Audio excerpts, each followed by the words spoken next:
Hello guys, welcome back. Binsi Sooraj ദമ്പതികളുടെ മരണവുമായി ബന്ധപ്പെട്ട എല്ലാവരും ആകാംക്ഷയോടെ കാത്തിരിക്കുന്ന ആ ഒരു സ്ഥിരീകരണം ഏറ്റവും ഒടുവിൽ കുവൈറ്റ് പോലീസിന്റെ ഭാഗത്തു നിന്ന് വന്നുവെന്നാണ് അറിയാൻ കഴിയുന്നത്. സൂരജ് എന്ന് പറയുന്ന ഭർത്താവിനാൽ ബിൻസി കൊല്ലപ്പെടുകയായിരുന്നു. ഒരുപാട് അഭ്യൂഹങ്ങളും ഒരുപാട് സംശയങ്ങളും ഒക്കെ ഉണ്ടായിരുന്നു, ഊഹാപോഹങ്ങളൊക്കെ ഉണ്ടായിരുന്നു.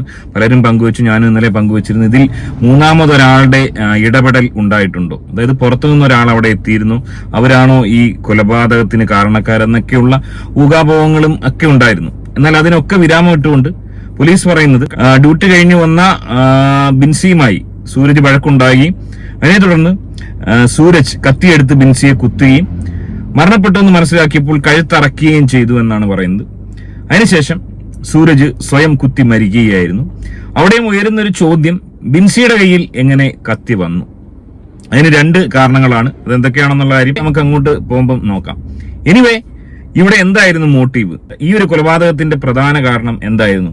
ഇതേ സാഹചര്യത്തിൽ പെടുന്ന ഒരുപക്ഷെ നേഴ്സുമാരോ മറ്റാരെങ്കിലും കാണിക്കുന്ന ചില അബദ്ധങ്ങൾ, ചില വിഡിതങ്ങൾ, അതൊഴിവാക്കി മുന്നോട്ട് പോവുകയാണെങ്കിൽ തീർച്ചയായും ഇത്തരം അബദ്ധങ്ങളിൽ ചെന്ന് ചാടാതിരിക്കാം. ഇനിവേ എന്താണ് ഇവിടെ ആക്ച്വലി സംഭവിച്ചത്? അതായത് ഈ ഒരു വീഡിയോ ഇന്നലെ ചെയ്തതിനു ശേഷം ബിൻസിയുടെ സുഹൃത്തുക്കൾ ഒന്ന് രണ്ട് പേരുമായി സംസാരിക്കാൻ സാധിച്ചു.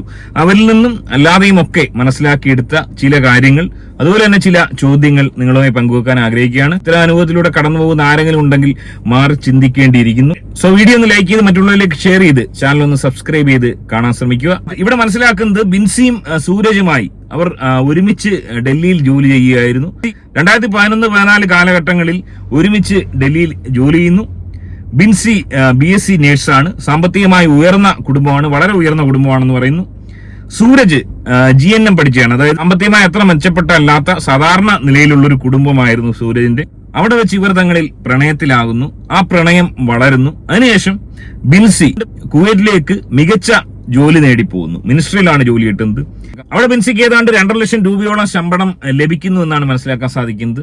എന്നാൽ അവിടെ പോയ ബിൻസി തന്റെ പ്രണയം ഒഴിവാക്കാനോ സൂരജിനെ മറക്കാനോ തയ്യാറാകുന്നില്ല. സൂരജുമായുള്ള ബന്ധം തുടരുന്നു. സൂരജിനെ എങ്ങനെ ഡൽഹിയിൽ നിന്ന് കുവൈറ്റിലേക്ക് കൊണ്ടുവരാൻ എന്ന് ആലോചിച്ചു. അതിനുള്ള ശ്രമം തുടരുന്നു. അതിനെ തുടർന്ന് GNMകാരനായ സൂരജിന് കുവൈറ്റിൽ വരാനുള്ള തടസ്സങ്ങൾ ഉണ്ടെന്ന് മനസ്സിലാക്കിയ സൂരജിനെ പോസ്റ്റ് BScക്ക് പഠിക്കാൻ പ്രേരിപ്പിക്കുന്നു. അതിനുള്ള എല്ലാ ചെലവുകളും ബിൻസി തന്നെ വഹിക്കുന്നു. സൂരജിനെ കൊണ്ട് പോസ്റ്റ് BSc പഠിപ്പിച്ച് പാസ്സാക്കി കുവൈറ്റിന്റെ ടെസ്റ്റ് എഴുതിച്ച് സൂരജിനെ ജോലിക്ക് വേണ്ടി കുവൈറ്റിലേക്ക് കൊണ്ടുവരുന്നു. അതിനുശേഷം പക്ഷേ ഇവർ ഏതാണ്ട് ലിവിംഗ് ടൂതർ പോലെ കുറച്ചു കാലം കഴിയുന്നു. ഇതൊന്നും വീട്ടിൽ അറിയുന്നില്ല. വീട്ടിൽ അതീവ രഹസ്യമായി ഇത്തരം കാര്യങ്ങൾ കാത്തു സൂക്ഷിക്കുന്നു. അതിനുശേഷം ബിൻസിക്ക് കല്യാണാലോചന വരുന്നു. ഉയർന്ന ഫാമിലിയിൽ നിന്ന് കല്യാണാലോചന വന്നപ്പോൾ തനിക്ക് ഇത്തരം ഒരു ബന്ധമുണ്ട്, തനിക്ക് അദ്ദേഹത്തെ മാത്രം കല്യാണം കഴിച്ചാൽ മതി എന്ന ശാഠ്യം ബിൻസി പിടിക്കുന്നു. അതിനെ തുടർന്ന് ബിൻസിയുടെ ഫാമിലി അന്വേഷിക്കുമ്പോൾ തങ്ങൾക്ക് പറ്റിയ ബന്ധമല്ല, തങ്ങളുടെ കുടുംബത്തിന് പറ്റിയ ബന്ധമല്ലെന്ന് മനസ്സിലാക്കി ബിൻസിയുടെ ഫാമിലിയിലുള്ള സകല ആളുകളും ഈ ഒരു കല്യാണത്തിനെ എതിർക്കുന്നു. എന്നാൽ തനിക്ക് ഈ ഒരു ബന്ധം മതിയെന്ന് ഉറച്ച തീരുമാനത്തിൽ ബിൻസി ഉറച്ചു നിൽക്കുകയും ആ ഒരു കല്യാണം നടത്തി കൊടുക്കാനും ഇവരുടെ ഫാമിലി തയ്യാറാവുകയും ചെയ്യുന്നു. അങ്ങനെ കല്യാണം നടക്കുന്നു. അതിനുശേഷം വളരെ സന്തോഷപൂർവ്വം ഇവർ ജീവിക്കുന്നു. കുവൈറ്റിൽ ഒരുമിച്ച് ജോലി ചെയ്യുന്നു. 2 മക്കളുണ്ടാവും. 2ാം ക്ലാസ്സിലും UKGയിലും പഠിക്കുന്നു. കല്യാണം കഴിഞ്ഞ് കുറച്ച് നാളുകൾക്ക് ശേഷം ഇവർ തങ്ങളിൽ ഈ പറഞ്ഞ കണക്കുള്ള അസ്വാരസ്യങ്ങൾ ഉടലെടുക്കുന്നു. അതിന് പ്രധാന കാരണമെന്ന് കൂട്ടുകാർ പറയുന്നത് സൂരജിന് എപ്പോഴും ബിൻസിയെ സംശയമാണെന്നുള്ളതാണ് പ്രധാന കാരണം. മറ്റ് പുരുഷന്മാരുമായി ബന്ധപ്പെടുത്തി ബിൻസിയെ സൂരജ് സംശയിക്കുന്നു. അതിനെ തുടർന്ന് എപ്പോഴും ഇവർ തങ്ങളിൽ കലഹമുണ്ടാകുന്നു. ആലോചിക്കുക, ഏതാണ്ട് 2.5 ലക്ഷം രൂപയോളം ശമ്പളം രണ്ടുപേർക്കും ഉണ്ട്. സാമ്പത്തികത്തിനൊന്നും ഒരു കുറവുമില്ല, ലക്ഷറിക്കൊന്നും ഒരു കുറവുമില്ല.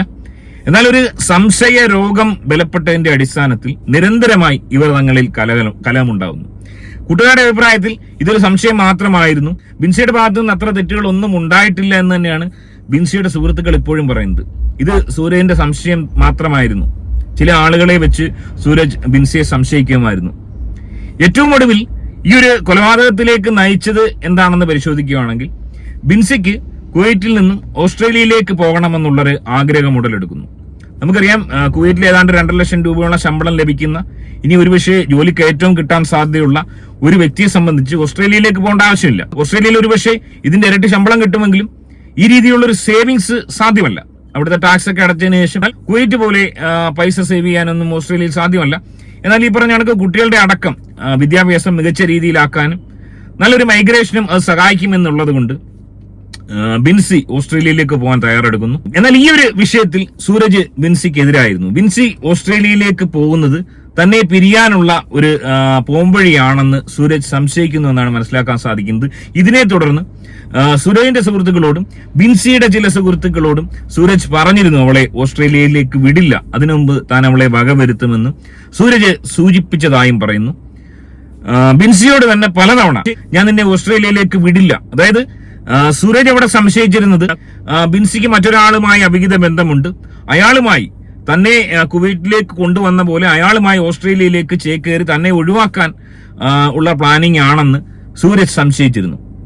അതിനെ തുടർന്ന് ബിൻസി നാട്ടിൽ വരികയും കുട്ടികളെ നാട്ടിലാക്കിയും ബാംഗ്ലൂരിൽ പോയി ഏറ്റവും അവസാനഘട്ട പരീക്ഷ അടക്കം എഴുതി ഓസ്ട്രേലിയയിൽ പോകാനുള്ള എല്ലാ തയ്യാറെടുപ്പുമായി നിൽക്കുമ്പോഴാണ് ഇനി ഏതാനും നാളുകൾ മാത്രമാണ് അതിന് ബാക്കിയുള്ളത്.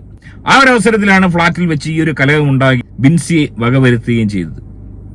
ഇനി ഈ ഒരു മർഡറിലേക്ക് വന്നു കഴിഞ്ഞാൽ ഞാൻ മനസ്സിലാക്കുന്നത്, പോലീസ് പറയുന്നത് അവിടെ മൂന്നാമതൊരാൾ എത്തിയിട്ടില്ലെന്ന് പറയാൻ കാരണം ഡോറ് ക്ലോസ് ആയിരുന്നു. അതായത് ഈജിപ്ഷ്യൻ സെക്യൂരിറ്റി വന്ന് ഡോറിൽ മുട്ടിയതിനു ശേഷം ഡോർ തുറക്കാൻ ആളില്ലായിരുന്നു. ചുറ്റുപാടുമുള്ള സകല ആളുകളും വന്ന് വിളിച്ചിട്ടും ഡോർ ആരും തുറന്നില്ല.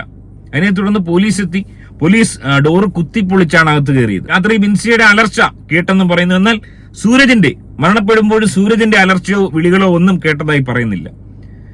വീട് കുത്തി തുറന്ന പോലീസിനെ കാണാൻ സാധിച്ചത് കത്തിയുമായി കിടക്കുന്ന ബിൻസിയെയും മറ്റൊരു കത്തിയുമായി കിടക്കുന്ന സൂരജിനെയുമാണ്. ഇത് തന്നെയാണ് ഇപ്പോഴും ഉത്തരം കിട്ടാത്തൊരു ചോദ്യം. ഒരുപക്ഷെ ഞാൻ മനസ്സിലാക്കുന്നത്, ഒന്നുകിൽ അങ്ങോട്ടും ഇങ്ങോട്ടും പ്രശ്നം ഉണ്ടായ സമയത്ത് സൂരജ് കത്തിയെടുത്തപ്പോൾ സൂരജിനെ പേടിപ്പിക്കാൻ വേണ്ടി ബിൻസി ഒരുപക്ഷെ ഒരു കത്തിയെടുത്ത് കയ്യിൽ കരുതിയതാവാം. ആ കത്തിയായിരിക്കാം ഒരുപക്ഷെ കയ്യിലുണ്ടായിരുന്നത്. അല്ലാത്ത പക്ഷം ബിൻസിയെ കൊന്നതിന് ശേഷം തനിക്ക് രക്ഷപ്പെടാൻ വേണ്ടി ബിൻസി ആത്മഹത്യ ചെയ്യുകയായിരുന്നു എന്ന് വരുത്തി തീർക്കാൻ വേണ്ടി ഒരു കത്തിയെടുത്ത് ബിൻസിയുടെ കയ്യിൽ പിടിപ്പിച്ചതുമാവാം. അതിനുശേഷം ഈ ഫോട്ടോകൾ മൊബൈലിൽ എടുക്കുകയും അയച്ചു കൊടുത്തുവെന്നും പറയുന്നു. എന്നാൽ പൊടുന്നനെ സൂരജ് റിയലൈസ് ചെയ്യുന്നു. താൻ ഈ ഒരു വിഷയത്തിൽ പിടിക്കപ്പെടുമെന്ന് മനസ്സിലാക്കിയ സൂരജ് തന്റെ വാട്സപ്പ് സ്റ്റാറ്റസ് ഒക്കെ ഒഴിവാക്കി തന്റെ സുഹൃത്തുക്കളോട് മെസ്സേജ് അയച്ച് പറയുന്നു. അതായത് ബിൻസിയുടെ സുഹൃത്തുക്കളാണ്. ബിൻസിയുടെ സുഹൃത്തുക്കളോട് മെസ്സേജ് അയച്ച് പറയുന്നു താൻ അവളെ വകവരുത്തി, താനും മരിക്കാൻ പോവുകയാണെന്ന് പറഞ്ഞതിന് ശേഷം സ്വയം കുത്തി മരിച്ചു എന്നാണ് പറയുന്നത്. ഇവിടെ കൈത്തണ്ടയിലെ ഞരമ്പ് മുറിച്ചൊന്നും അല്ല സൂരജ് മരിച്ചിരിക്കുന്നത്. കത്തി കൊണ്ട് സ്വയം കുത്തി മുറിവേൽപ്പിച്ച് അതിലൂടെ രക്തം വാർന്നാണ് മരിച്ചിരിക്കുന്നത്. അതൊരു അത്ഭുതപ്പെടുത്തുന്ന കാര്യം തന്നെയാണ്. കൈത്തണ്ടയിലെ ഞരമ്പ് മുറിച്ചാൽ വളരെ ഈസിയായി ആത്മഹത്യ ചെയ്യാൻ സാധിക്കും. അതിനെ മുതിരാതെ തന്നെ സ്വയം കുത്തി പരുക്കേൽപ്പിച്ചാണ് സൂരജ് മരിച്ചിരിക്കുന്നത്. അതുകൊണ്ട് തന്നെ സൂരജ് വലിയൊരു സാഡിസ്റ്റ് ആയിരുന്നു എന്ന് വ്യക്തമാണ്. ഇവിടെ എടുത്തു പറയേണ്ട ഒരു കാര്യം, ബിൻസി കാണിച്ചത് ഏറ്റവും വലിയ പിഴവാണ്. അതായത് കഴിഞ്ഞ കുറച്ച് നാളുകളായി സൂരജിന്റെ ഈ ഒരു സൈക്കോസിസം, ബിൻസിക്ക് ഒരു അൺവാണ്ടഡ് റിലേഷൻഷിപ്പ് ഉണ്ടെങ്കിലും ഇല്ലെങ്കിലും ബിൻസിക്ക് താമസിക്കുന്നത് ഈ ഒരു സൈക്കോയുടെ കൂടെയാണെന്ന് മനസ്സിലാക്കി ബിൻസിക്ക് ഒഴിഞ്ഞു മാറാമായിരുന്നു.